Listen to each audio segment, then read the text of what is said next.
রাফিরে নিয়ে যে প্রতিবেদনটা করছে না বা হাসনাত আব্দুল্লাহ বা সার্জিসকে নিয়ে এই যে টাকা মেরে দেওয়া, যারাই কোনো প্রতিবেদন করে না তাদেরকে আগে ধরে থাপড়ানো উচিত। তাদের সেন্স নাই, তারা এই আন্দোলনের সাথে কোনোভাবে যুক্ত ছিল না।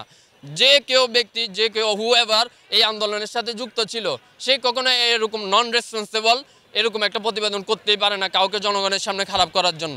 আপনি আপনার দলগুলোর বিরুদ্ধে প্রতিবেদন করেন যে এই সমন্বয়কেরা এই দলে এই দেশের জন্য এত কষ্ট করলো, এই দেশ থেকে তারা কি পেল, এইটা দিয়ে আপনি প্রতিবেদন করেন। এই সরকার তো এখন ক্ষমতায় আছে, এই সমন্বয়কদের জন্য কি করছে?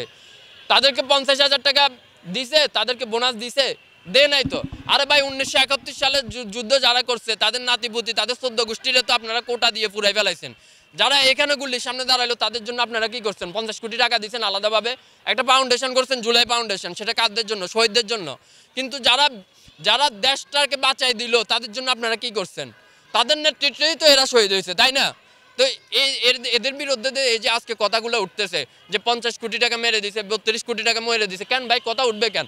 মেরে দেওয়ার আগে আপনি লিগালি নোটিশ জারি করে 32,000 কোটি টাকা তাকে দিয়ে দেন যে তোমরা এই দেশ স্বাধীন করছো, এটা তোমাদের প্রাপ্য, দিয়ে দিলাম। তারপরেও তো ঋণ শোধ হইতো না। আপনারা শেখ হাসিনা থাকলে তো সারা জীবন জেলে থাকতেন, ডাক্তার ইউনূস স্যার বাংলাদেশেই আসতে পারতো না, আর আসলে হাজিরা দিতে দিতে দিন যেত। তা আপনার তো অনেক বিলিয়ন বিলিয়ন সম্পত্তি আছে, ওখান থেকে 10 বিলিয়ন দিয়ে দেন সমন্বয়কদের, যে তোমাদের ঋণ শোধ করবো। ওই যে আমাদের ইসলামে একটা কথা আসে না যে সব কিছু দিয়েও মায়ের দুধের ঋণ শোধ হবে না? তো এই সমন্বয়কদের অবস্থানটা এখানে ভাই। আপনারা যদি সমগ্র বাংলাদেশের অর্ধেক বিক্রি করে তাকে টাকা দিয়ে দেন, তারপরে এই ঋণ আপনি শোধ করতে পারবেন না। দ্যাট ইজ দ্য বাস্তবতা।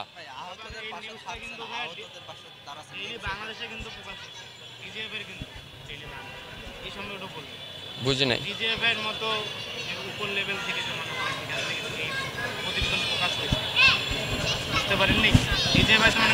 ডেইলি বাংলাদেশ এটার তত্ত্বাবধানে ডিজিএফআই তাদের এখান থেকে যে সমন্বয় সেখান থেকে প্রকাশিত হয়েছে এই বিষয়ে এটা নিয়ে